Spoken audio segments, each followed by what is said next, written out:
സംസ്ഥാനത്ത് വൈദ്യുതി സുരക്ഷാ പരിശോധന ഓഗസ്റ്റ് 15 മുമ്പ് പൂർത്തിയാക്കാൻ തീരുമാനം. വൈദ്യുതി അപകടങ്ങൾ ഒഴിവാക്കുന്നതിനായി സംസ്ഥാന ജില്ലാതല കമ്മിറ്റികൾ വിളിച്ചുകൂട്ടും. മന്ത്രി കെ കൃഷ്ണൻകുട്ടി വിളിച്ച യോഗത്തിലാണ് തീരുമാനം. വിവരങ്ങളുമായി അർജുൻ രാജാണ് തിരുവനന്തപുരത്ത് നിന്ന് ചേരുന്നത്.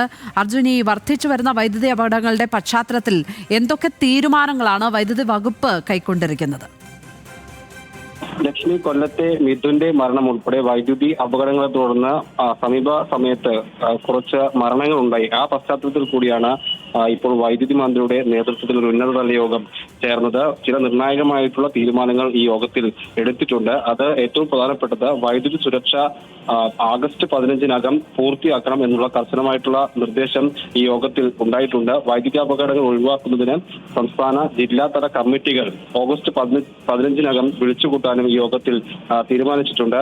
ജില്ലാ സമിതിയും സംസ്ഥാന സമിതിയും ഇടയ്ക്കിടയ്ക്ക് യോഗം ചേരാൻ നിർദ്ദേശിച്ചിട്ടുണ്ട്. ഒപ്പം തന്നെ ഈ വൈദ്യുതി അപകടങ്ങൾ കുറയ്ക്കുന്നതിന് നിയോജക മണ്ഡല അടിസ്ഥാനത്തിൽ MLA-മാരുടെ നേതൃത്വത്തിൽ ജാഗ്രതാ സമിതി രൂപീകരിക്കും. തദ്ദേശ സ്വയംഭരണ സ്ഥാപനങ്ങളിൽ വാർഡ് തലത്തിലും ജാഗ്രതാ സമിതികൾ വരും. അതായത് ഏറ്റവും അടിത്തട്ട് തൊട്ട് ഈ വൈദ്യുതി അപകടങ്ങൾ പരിഹരിക്കുന്നതിന് ജാഗ്രതാ സമിതികളും കമ്മിറ്റികളും രൂപീകരിക്കാനാണ് യോഗത്തിൽ പ്രധാനമായും തീരുമാനിച്ചിട്ടുള്ളത്. ഒപ്പം ഈ കഴിഞ്ഞ 2 ആഴ്ചക്കിടെ ഉണ്ടായിട്ടുള്ള വൈദ്യുതി അപകടങ്ങളും ഈ യോഗത്തിൽ ചർച്ചയായിട്ടുണ്ട്. കൊല്ലത്തെ മിഥുന്റെയും തിരുവനന്തപുരത്ത് അക്ഷയുടെയും മരണം ഉൾപ്പെടെയുള്ള മരണങ്ങൾ യോഗത്തിൽ ചർച്ചയായി. വൈദ്യുതി അപകടമുണ്ടായാൽ ചീഫ് ഇലക്ട്രിക്കൽ ഇൻസ്പെക്ടറുടെ നിർദ്ദേശപ്രകാരം കർശന നടപടികൾ സ്വീകരിക്കാനും തീരുമാനിച്ചിട്ടുണ്ട്. ഏറ്റവും പ്രധാനപ്പെട്ടത് സ്കൂൾ, ആരാധനാലയങ്ങൾ, സർക്കാർ സ്ഥാപനങ്ങൾ, ആശുപത്രികൾ എന്നിവയിലെ സുരക്ഷാ പരിശോധന ആഗസ്റ്റ് 15-നകം നിർബന്ധമായും പൂർത്തീകരിക്കണമെന്ന നിർദ്ദേശം കൂടി യോഗത്തിൽ ഉണ്ടായിട്ടുണ്ട്.